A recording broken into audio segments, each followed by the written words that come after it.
Hey, Unjacked here. I got one more video that I want to do before the end of the league, and I thought this would be perfect. I found this build through a miracle, and I just want to say thank you up front for the Ultimatum AFK build. I went on to play that and then push it as far as I could go. So in this video, I just want to talk about a build that one was cheap to get started and it wasn't that expensive to get going in the end. So I want to walk you through each thing so we can learn how to play this together, and maybe we can play it in 3.25. So let's jump right into it. Okay, so now while you're watching a little gameplay go on, I want to talk about this build. It's not an original sin. It's not an adored build. It is a Mage Blood build, I mean, as far as endgame goes, but you don't need Mage Blood unless you want to go do a ton of other content. So let's talk about where this build actually highlights itself. You know, in the end, we started it with Ultimatum to AFK and it works beautiful. Even without the Mage Blood, without the Progenesis, without, you know, a lot of things, it will actually just work well. I linked a Miracles build guide from that down below. So please feel free to check that thing out. And if it interests you, if no button builds interest you at all, you know, it was a lot of fun for me. I made a ton of currency from Ultimatum, and then I decided to go ahead and buy a Mage Blood and just start upgrading and see where I could push it. Now, this build, again, was for Ultimatum. I have found that it's awesome for delving. I don't know about delving bosses, but at least just going through the nodes, it's incredible. I've gotten to depth 600 with this build, and I could probably go hundreds of more as far as that goes. I've gotten so many fractured shards from just doing Harbinger. I won't be showing that atlas in this video, unfortunately. I just followed a few guides for Harbinger farming, and I just did that. And it was good. I made a ton of divines. I really like this for Abyss. Super good. The only bad thing is Abyss is kind of on a timer, so if you don't kill everything fast enough, you're gonna lose the nodes, and that kind of is a bummer. So anything that's like timer related, maybe it's not so great because you don't know how fast you're gonna kill something. It depends how many times you get hit. Harvest is wonderful, no timer there. You just do the plots, and I was able to get, I don't know, tons and tons of life force. So that's easy. I tried putting Endless Deli and Beyond on every atlas I did because it just gave me more density, and plus it was free jewels, cluster jewels. It gave me a ton of Beyond bosses and even sim bosses. It was just a fantastic addition. I found that expedition maps were fantastic. T17's no problem. I AFK'd the expedition bosses at the end. I forgot which one it is off the top of my head, but I was able to AFK so much. But let's talk about what it really can't do. And I don't think that this is a good build for Blight, Legion, or even Breach. I think those I want explodey. I want maybe on hit. So, you know, I don't really like doing Legion anyway. Most people don't even like doing those. So, I mean, you know, pick your poison, I guess. So if you like this build, fantastic. Let's just talk about this. Let's go right through each part of the gear, the gems, the tree, all of that. Okay, let's talk about leveling real quick because a lot of people are going to hit me in the comments about the leveling and like, Unjacked, how'd you do it? What'd you do? I leveled the Shadow with Blight, and then I got into about level 70, 75-ish, and I just started doing white unrolled maps and doing Ultimatum to make monies. And then I just kind of built the build up as much as I could doing that. You can do it any way you want. I think right around between level 70 and 80, depending if you have the jewels to do it. So you need Immutable Force, you need Blood Notch, and your Timeless Jewel is kind of important in order to start like shifting your damage and getting recoup.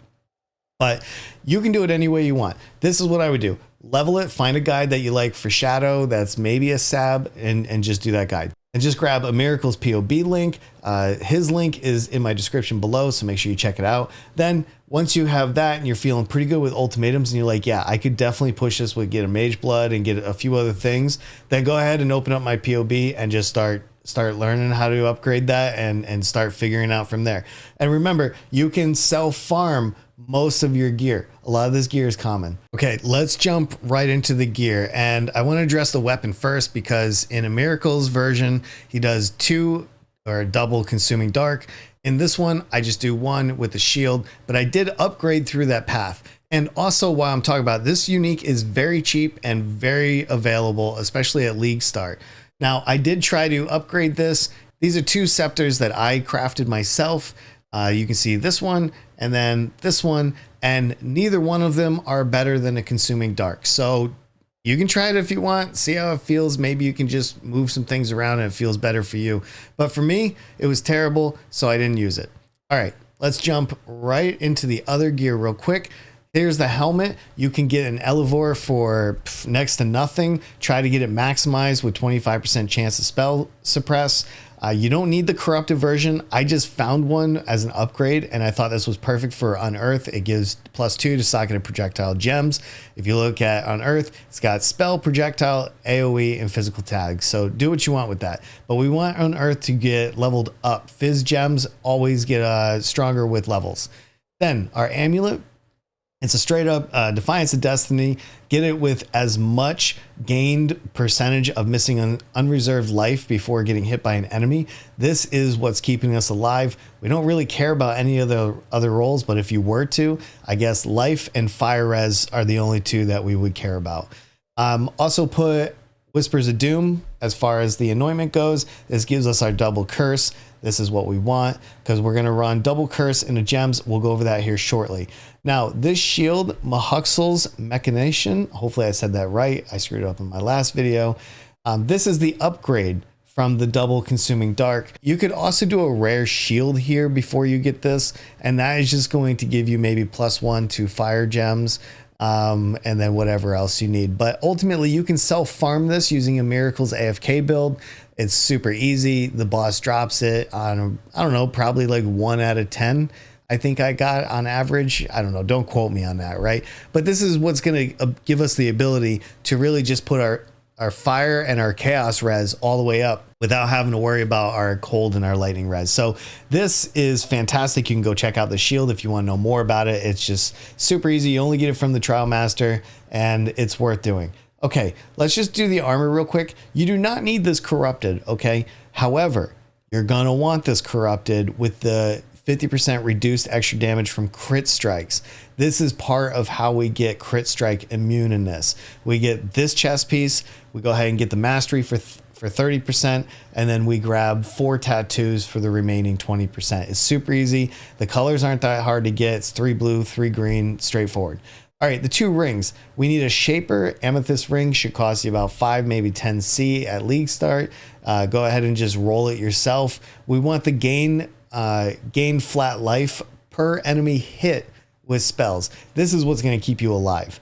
Between all those hits that you're going to give, with both skills that we're using, your life is going to stay topped up pretty much always. On here, you want to grab the amethyst because we want the chaos res. We also want a little bit of dex and put whatever else you need on here. It doesn't really matter. You don't have to do the Blight anointment either. I just like doing Blight, and I gave it a shot, so I anointed the rings. On this ring, we need the implicit. We need bleeding or poison cannot be inflicted on you. Poison is preferred if you can even find it on the market. It's very tough to get this ring. If you're going to add anything else to the explicits, I wanted damage taken recouped his life, and then it's whatever from there. This is the best ring I could find on the market, so I grabbed it. You might be able to find this on a different kind of ring or whatever. Feel free, no big deal. The gloves. The gloves, I just went for Fractured Chaos Res Max. You can go ahead and just put in your Eldritch currencies and get some Spell Suppress, but we're really after Spell Suppress, Life, and Chaos Res here. You could always go ahead and roll yourself some mirror tiered gloves or whatever. That's perfectly fine. I didn't need to, and I also didn't want to show this build off in that kind of light. Okay, Mage Blood, we don't need to go over it. It's whatever. For the Skyforth, this is really important because this is what's going to base our stun threshold on our mana. Our mana is 0, right? We don't have any, so we're getting stunned as much as possible, and that's really important because the more we get hit, the more damage we do. It's super important to trigger that stun as often as possible. And that's pretty much the gear. It's really, I mean, even for a Miracles version, I still kind of kept most of this. Gems are straightforward. We really need Detonate Dead of Chain Reaction. You grab this just by doing lab over and over and over again. We need this to be 20%. That 20% is what's going to give us some base radius. We want to hit as many enemies as possible. So grab that. And then the only other one that you're going to really want as far as like transfigured is Firestorm of Pelting. This is what's going to give us a lot of hits. I'm just going to run through the gems real quick. I mean, pretty much every setup is going to be Cast When Stunned, Enfeeble, and Temp. So my weapon is my Curse setup. The helm is going to be Unearth, Cast When Stunned, and GMP. Pretty straightforward. I also put Vitality in there as well.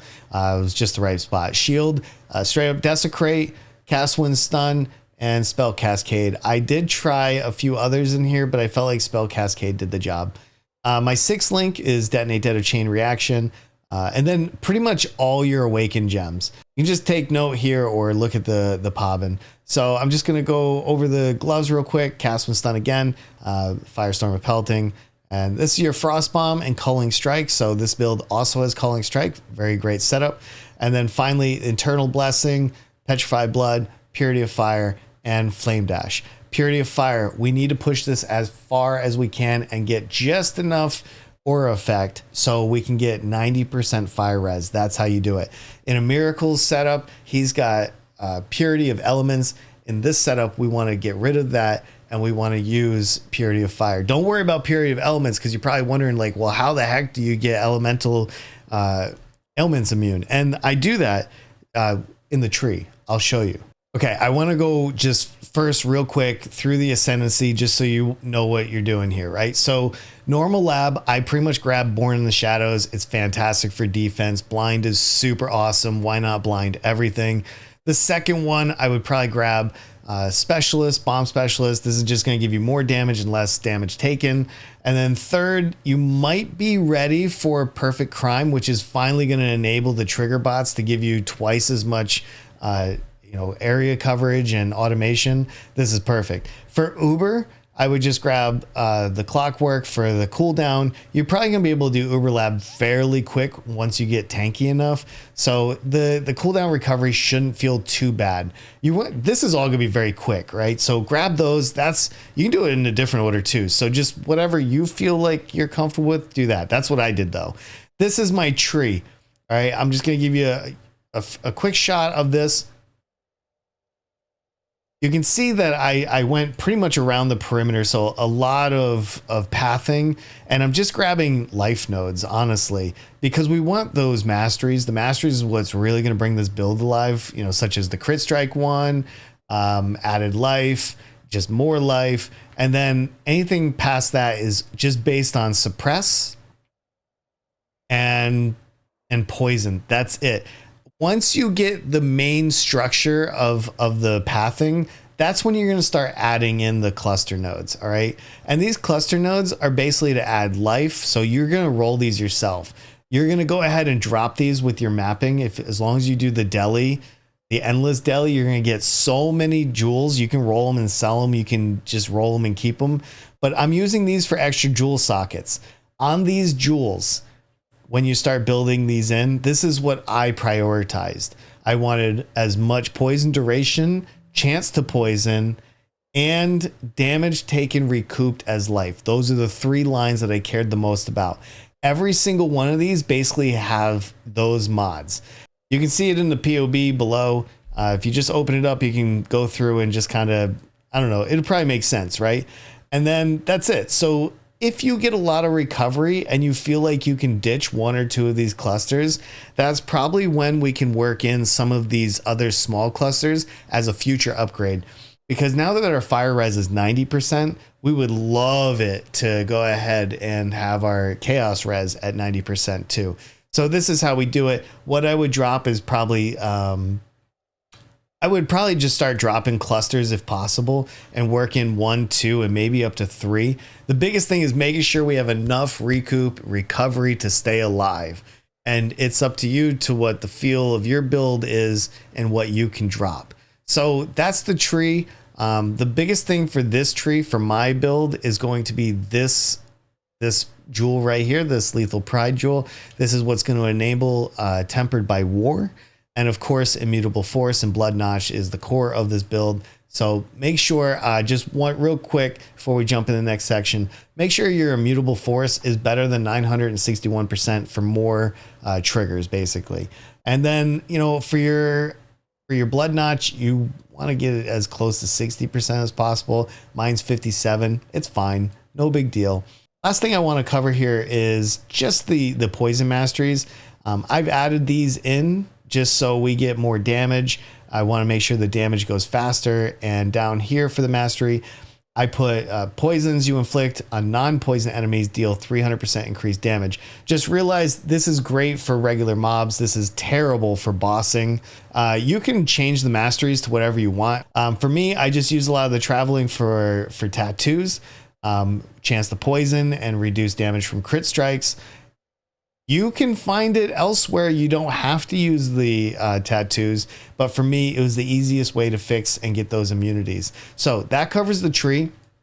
All of this is pretty flexible considering how the build feels for you. So please don't feel like tied to do mine exactly. Okay, jumping right into my atlas. I mean, this is going to change more than likely for the 3.25 in the future, but the points should be about the same. What I did was I made sure I got into Ultimatum. You can take whatever nodes in this area. Let's zoom it right in. For Ultimatum, I skipped the Grueling Gauntlet. I didn't really necessarily care about the div cards. I just wasn't getting a lot of good div cards. So I put these points into the Inscribed and the Currency. Do what you see fit. These notables are up to you. Even if this wheel is optional, it depends if you want to do Inscribed Ultimatums. To me, I found them more of a pain to work with than anything. So I don't really care about them. But for the most part, what we're trying to do is grab all the Ultimatum nodes that we do want. I went fully into Beyond as much as possible. And I really, really like having Unending Nightmare for the Endless Deli. What that does give me a huge amount of cluster jewels, and I can craft and sell and everything else.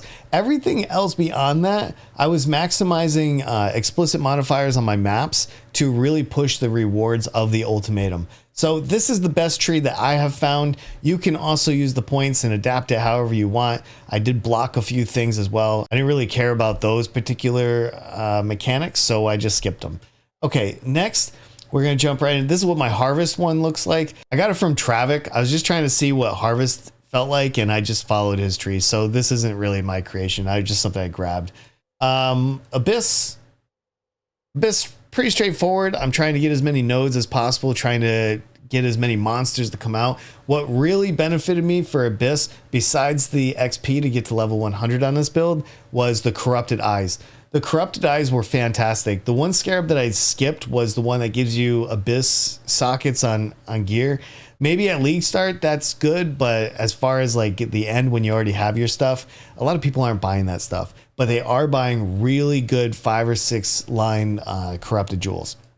So again, I went ahead and put Unending Nightmare on it. I want to make sure I get as many scarabs. I did block a little bit more, but that's my Abyss. Make sure you put Beyond, because why not? It's more density. So, and that's basically it. That's my Atlas. I mean, you can pretty much find, just type in YouTube blank farming strat, and you'll find plenty of trees to go with. You can also adjust this to whatever you want. So it doesn't really matter. I did Harby, I did Expedition, I did June, I did all of them. This is just the last 3 that I haven't changed. So you get to see it. All right, let's now jump into the Pantheon. Okay, I chose Lunaris and Abrath. Let's talk about this real quick because it does matter. All right. When you get Soul of Lunaris, just skip getting Siebert and It That Fell, because that would avoid being hit. And we don't want to do this on this build. This build requires you to get hit, and a lot. So don't fill those out. You can go and grab Claiborne. I mean, why not reduce some damage taken? And then Abrath, I've seen other builds kind of like this. I was the only one on PoE Ninja, so I don't know. You can look at other builds and maybe choose a different Pantheon. But for me, I couldn't figure out how to get a Burning Ground immune. So I took Abrath, and it really felt great. No big deal. Let's just cover Bandits while we're here as well. In 3.24 and prior, I would always say take the 2 points. You don't need to help anybody.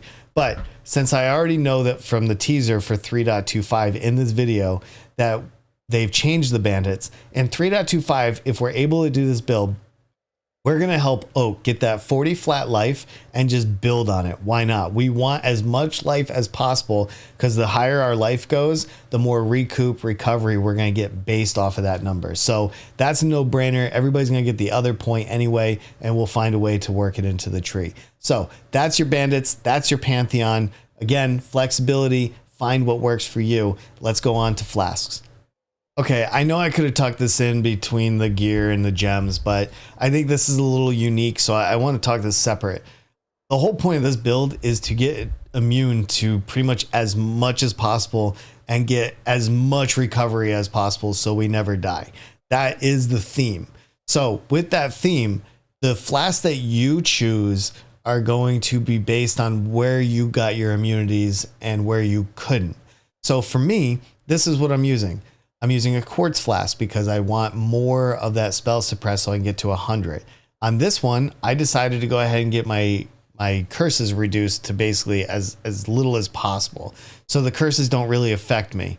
If you don't do this, those curses could, basically the effect of curses that you take on could absolutely kill you in a certain situation. So I would consider this flask. Next, silver flask. Right? Gives me a little onslaught. I'm constantly getting hit. Why not? And then for this, and I didn't talk about this in the tree for jewels, so I'll talk about it here. This flask, the most important part of this flask is that chance to avoid being shocked during effect. We're doing that simply because, okay, so what I did is down here, I put in Storm Shroud. This is how we get over the purity of elements in a miracles build and go for purity of fire, because we put in Storm Shroud, and this is going to give me modifiers, the chance to avoid being shocked apply to elemental elements. So by getting this and then putting shock, avoid being shocked, and not immune to shock. That's important. Do not get immune to shock. You need avoid being shocked. Get it up to a high enough percentage. For this flask, it's 70% increased effect. I've rolled it with 47, and you can see in my defenses, if you go down here, chill avoidance, freeze avoidance, shock avoidance, all 119%. And that is how we get there. I still take Aberraths, even though we get Ignite avoidance, I still take Aberrath for the burning ground. I can't solve that. The only way we die as far as ground degens go, by the way, is frozen ground. I have not found a way to protect myself against frozen ground. So all my deaths were based on that. If you know how to get rid of that, please let me know. Help me through this because I want to kick ass in the next league too, all right? So, okay, so moving on from the silver flask, let's talk about, I needed more chaos res. I think I can get rid of this particular flask if I can work in these small clusters and push my chaos res. So this is probably the only flexible one that we could get, but I don't know if you can get enough chaos res. I wasn't able to. I went ahead and crafted on 15% of damage taken from hits is leached as life. It's another layer of defense and basically bumps up our life pool real quick. Then we need a ruby flask. This is going to help us get to 90% fire res, which obviously is what you want to be. So you can take as little damage as possible. This is where I put my immunity to poison. Again, if you get a ring that says poison cannot be inflicted on you, you can make this flask into a corrupted blood bleed immune instead. The Progenesis, I started with a life flask with instant recovery. I upgraded to a Progenesis, and this is absolutely added a lot of value to the build. Not crucial, but it's just another layer of defense. And in this build, we want defense. So that covers the flask. If you have any suggestions, again, you can always put it in the comments. All right, let's move on to the tips and tricks. This build is about being immune, about being able to recover life as fast as possible, and being able to just stand there and take a beating. All of those combined, okay? Again, I'm going to reiterate. The one thing that can kill you is frozen ground. I have no immunity against it. It's the only thing that ever takes me out. The only other thing is self-inflicted, because when you're doing Ultimatum, if you take nodes that are going to add even more damage, like of each element and stuff like that, in certain cases, when you push that with the modifiers on your map, you could die. If you take too much damage, you will die. I mean, that's just checking out your POB and making sure what your hit pool can be. All right, just be aware of that. That's all I'm saying. The shield is self-farmable. Just start doing ultimatum with don't roll the maps. Just do the ultimatums, get the Scarab of Dueling, and go fight the Trial Master. I fought the Trial Master, I think, about 250 times this league, which is an absurd number. You can drop the shield. You do not have to buy it, but it was only like 4 or 5 divines if you have it lying around, all right? I don't think there's a helm that can be swapped with Elevore. I've said this again. I just keep it. I think the uniques are fine. I really don't die unless I make a mistake on my own. The weapon, again, you can try to craft something better. I wasn't able to. Maybe you can. I didn't push it that far. Those are my tips and tricks. Just run into those crowds and just get as many monsters around you. Your computer's going to turn into a potato, but just know you're going to live. Okay? You have so much recovery. It doesn't matter. Your game will go ahead and hard disconnect before you die. Okay, that's just the way this build is. While we're here, I want to talk about the future plans. Going into 3.25, assuming patch notes as of this recording does not like completely kill this build, which I don't think it will. It's poison base, unless they take out Immutable Forest and Blood Notch. I mean, that's probably not going to happen. For that, as I said before, what I'd like to do is try to work in the 3 small clusters. This would at least push us to 89% chaos res. I don't know how to get the last 1% yet, but these 3 are probably like my big upgrade. And by doing that, we're going to have to move some points around the tree, maybe come up with some other clever ideas to get immune to everything as we are right now. So I don't know, just those are my ideas. And I'm willing to hear what you have. All right. And last but not least, we'll end the video. I just want to talk about the build itself overall and how it felt to play. This was probably one of the most fun builds I've ever played. It is not as exciting as some skills, like maybe Tornado Shot, Lightning Arrow, or some of those like big, like boom, everything on the screen is destroyed. But if you're sick of dying, or if you're surrounded by like a lot of distractions, like my cats, my family, the real world, all of that, and you just at any moment somebody calls your name and you're like, oh yeah, hold on, you don't have to like do anything. Your build just keeps doing the thing that you want it to do, kill monsters. Like, this is the build for you. If you don't care about speed running, this is also the build for you. If you want to do most mechanics, this is the build for you. I love this build. Honestly, Delve was probably the most fun. I really want to push it next time. Maybe I can get to like depth 2,000 or 3,000 with this build. But I want to leave you with this. Assuming this survives patch notes, please post your POBs. Show me what you might do with this build. Tell me where I went wrong. Let's try to push this build together as a community. I'm going to league start this build. And if you want to hang out with me on twitch.tv, you want me to league start so you can talk with me, follow me, then let me know in the comments. If I get enough comments that encourage me to do so, then I will league start, I will stream it, and I'll show you where the build goes from there. Other than that, thank you for your time. Thank you for checking out this build. Thank you to A Miracle again for even setting me on this path. This was literally the most fun I've had with a build in a league that was for a lot of us. But 3.25, let's go. I will do an update video if this works, if it's still alive, and otherwise I'll show you something else in 3.25. Until then, enjoy your league.